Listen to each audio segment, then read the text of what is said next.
What did you think of Thekla versus Jamie Hayter, where everybody was banned from ringside? I hope you watched this. The fact that you asked me first makes me think you didn't. It was such a train wreck. It was really bad. But it was the kind of bad match that pulled me in. I was like, oh my God, this just keeps getting worse. I don't know who was the sloppy person or who was just unprepared, but this match was not good. Then I saw people raving about it online, like, what a great women's match. No, that match was terrible, and it was sloppy, and it looked like it should be on an indie. Not good. Well, I knew that I had a long slog ahead of me. And I was, why would I do this to myself this early? Because again, I've got to conserve my energy. There's only so many times you can have all you can stands and you can't stands no more. So I'll leave them alone till next time. Because we had to move forward to the winner gets $500,000 in cash in a fucking duffel bag match. What the... So the Hardley Boys won 500 grand in the 110-man tag because Moxley didn't want his, so he gave it to them. But then Nick, who's apparently got a gambling problem, called 1-800-GAMBLER. And he lost it at, the casino in Indian Lake is a scene that you make with your little one. I don't know where the fuck they were. And then they're having another match for $500,000, but it's always in a goddamn duffel bag in cash. Is this number one, a safe, and number two, a legitimate way to do business in this day and age, Brian? I think it's probably a throwback to in the past when that's happened in wrestling. Like Bobby Heenan had a bag of cash, a duffel bag of cash when John Studd had the body slam challenge. I guarantee you, if he'd had $500,000 in a duffel bag, he wouldn't have got out of the fucking dressing room, much less the goddamn arena. How much money was supposed to be in that box for that battle royal where you got knocked out? Or that match where you got knocked out? No, it wasn't even a battle royal. It was supposed to be... It turned into a battle royal, the match. Yeah. There was only supposed to be a few of us in the ring. Turned into quite a crowd. I think it was $1,000. Hart and Cornette will throw $1,000 at the crowd. Lawler went to the box office. His mother, Hazel, sold tickets, worked the box office, and he got like $227 in $1 bills and crumpled it up. So he put it in a box. It looked like a lot of cash. And the first fucking two handfuls, that's all I remember. Folks have heard that story, but $500,000. And again, it's the Buckaroos and Jungle Jack Off and Dino. Here we are 6 years later in the same exact place. And Tony's got one thing here. The fans like the Lizard. They could give a shit about the other three. And I know that the Lizard is not particularly that good. We've seen what he's done in the past, but if somebody could produce him, you could do something with him, and the people like him, but nobody will produce him. And he's again stuck in this. It's the kids that want to play on a trampoline and they only interact with their friends. So I skipped the first 15 minutes of the match and then dropped in, and there was nothing happening and the fans were silent. And the visual of either one of the Jackson boys against Jack Perry, if just not just a WWE fan, but if just a regular person I know it's a pay-per-view, you'd have to do it on purpose, but they do this on TV too. The visual, you would bust out laughing. Unless they were viewers of, what was it, Matt Rats, Brian, from 15 years ago. But it's the same thing always. There's no tags. There's no logic. Knox is the referee because he just stands there and puts up with their meaningless dribble. That's their guy. Every other referee would probably be embarrassed. The fans sit there and stare in between the guys doing their tricks. And then they'll pop if a bump looks like it hurt somebody. and they make it as choreographed as they can and drag out their multiple false finishes. And then finally, the baby faces double teamed Maddie over and over in front of the referee and pinned him and won the $500,000. So let that sink in again a minute. The baby faces double teamed one of the heels several times and then just pinned him. Your thoughts on the match before we go to the, oh, you guessed it, there is an afterbirth. You know, I actually liked it a little better than the average Young Bucks match, and I think because it wasn't in any way physically insulting. Suzanne saw some of this in here, and she didn't know who any of these people were. I had to say, that's Dylan McKay from 90210's son. That's Luke Perry's son.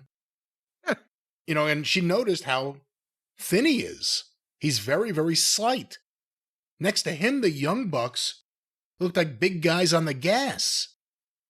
And their stuff isn't as unreasonable. Look, I mean, their style of match is one thing, but watching them do their moves to someone the size of Jack Perry makes sense. So if we could just get smaller and smaller people on the roster. I think they should only be wrestling small people. Also, Luchasaurus, super over, like you said. You know, there's no one there to really teach them how to structure a tag match. I told Suzanne while she was here, I don't even remember what point, it could have been any point. I said, watch the referee. Tell me what he's doing. And it was a point where like there were multiple people in the ring. Rick Knox is just standing in the back at the opposite corner, and he kind of moves his hands around a little and says something, and sometimes it looks like he wants to take a step, but he doesn't. But I said, what is he doing? And then another time it was when someone was counting, and it was the longest, most ridiculous count. But yeah, I actually did not have a problem. I thought it was, for a Young Bucks match, I thought it was all right. Well, that's faint praise. But nevertheless, let's get to the point of the whole thing. Now they've played for 25 minutes or whatever. So the baby faces go to leave with the bag of loot. But they stop and turn around and not only offer their hands for a handshake, but Perry offers a stack of money to the Bucks. And and then suddenly Josh Alexander and Mark Davis and Lance Archer jump in and start beating the shit out of Jungle Jack and Dino, and the Bucks do nothing, but they just get out and walk out. They go to the entranceway, and so the heels are getting some sloppy heat. And then music plays, and here comes Kenny. And he stops and talks to the Buckaroos. And he's like, why don't you do something? Well, we don't want to. Well, why don't you do so? Well, we don't want to. And then he hits the ring, and he starts fighting the three heels. And then Jack and Dino get up, and they start fighting. And they run the heels out of the ring at that point. So again, more baby faces that look stupid. Here's these whiny little bitches, Maddie and Nikki, and after they have this 25-minute long match with them, they're not only going to offer a handshake, but here, have some of our money. Who thinks like that? And then they get the shit kicked out of them, and these guys do nothing after they've offered them money because they're fucking doormats. These baby faces are not likable. We'll get to Darby in a little while. He's doing everything he can to Darby's one of those people that you like the idea of him when you first see him, and the more you get to know about him, the more you think he's an idiot. But he's doing everything he can to run common sense people off of his bandwagon. These are some stupid fucking baby faces in this booking. Well, the crazy thing is, I think this is to set up the Young Bucks turning babyface shortly down the road. That's the craziest thing about this. The awkwardness and them and Adam Page, them and Omega, them and the Jurassic Express just had this match, and they immediately want to be friends with the Bucks, and the Bucks leave slowly because they have to think about it. This is all in the same mindset of the people who thought, let's make Adam Page a drunk for the next year. Like, this is the same mindset. They're trying to turn them baby faces this way. Because eventually, when Omega and the Jurassic Express need help, the Bucks will have to step in.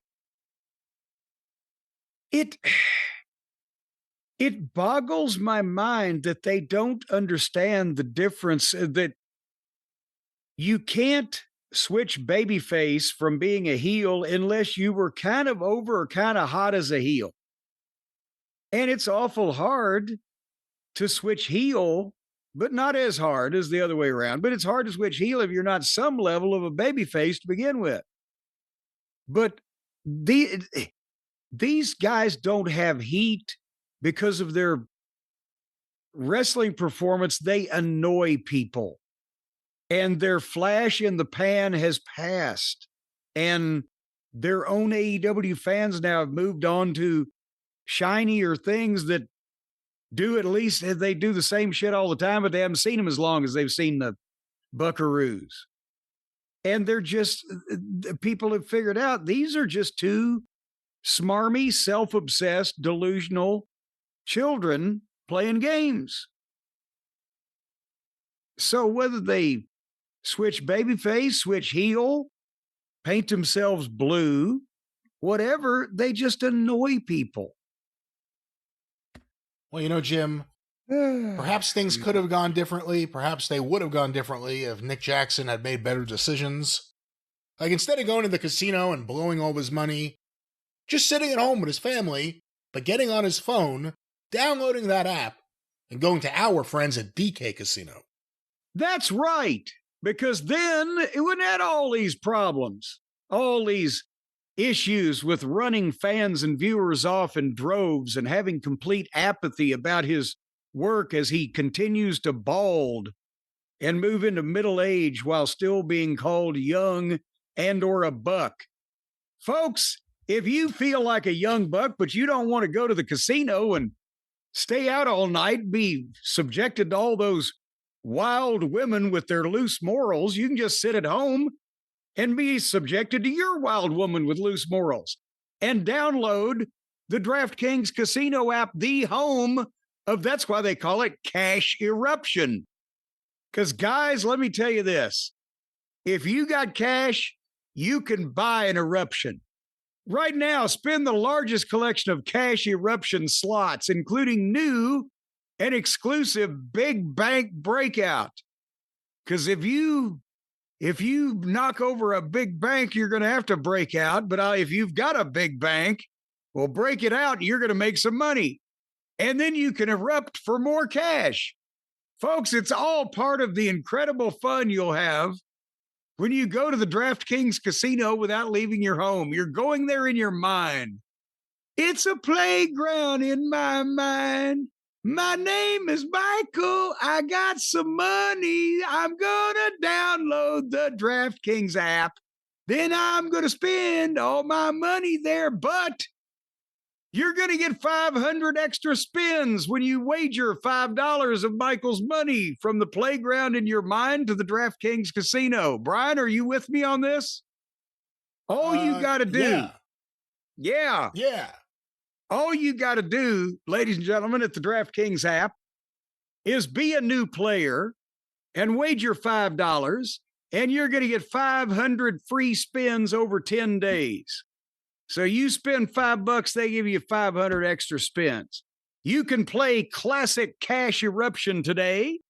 You can play Red Hot Joker tomorrow. You can play coins and clovers over and over. It's all up to you and or the Shondells. Get the app and sign up with the code Cornette. That is my name, my last name, and spelled just like that. Cornette. The code is Cornette for the 500 spins over 10 days. And then start spinning on the home of cash eruption. Spin and twist and pump and do all kinds of motions until that cash erupts all over you from DraftKings Casino, because the crown is yours. Brian, say something for a minute while I take some oxygen. Once again, ladies and gentlemen, yes, let's remind you what a great deal this is. Remind you that you can download the app or go to Casino.DraftKings.com. Use the code Cornette at sign up. Do it today. Do better than Nick Jackson. Are you ready now? We are ready. Gambling problem? Call 1-800-GAMBLER. In Connecticut, help is available for problem gambling. Call 888-789-7777 or visit ccpg.org. Please play responsibly. 21 plus, physically present in Connecticut, Michigan, New Jersey, Pennsylvania, West Virginia only. Void in Ontario. Eligibility restrictions apply. Non-withdrawable casino spins issued as 50 spins per day for 10 days, valid for featured game only, and expire each day after 24 hours. See terms at casino.draftkings.com/promos. Ends January 4th, 2026 at 11:59 p.m. Eastern Time. That's right. The crown is yours. Download the app once again, or go to casino.draftkings.com. Use the code Cornette. Yeah, the oxygen tank is mine. I guess we just want to stress the code Cornette. Yes, But Jim, that code has just been stressed all the way out.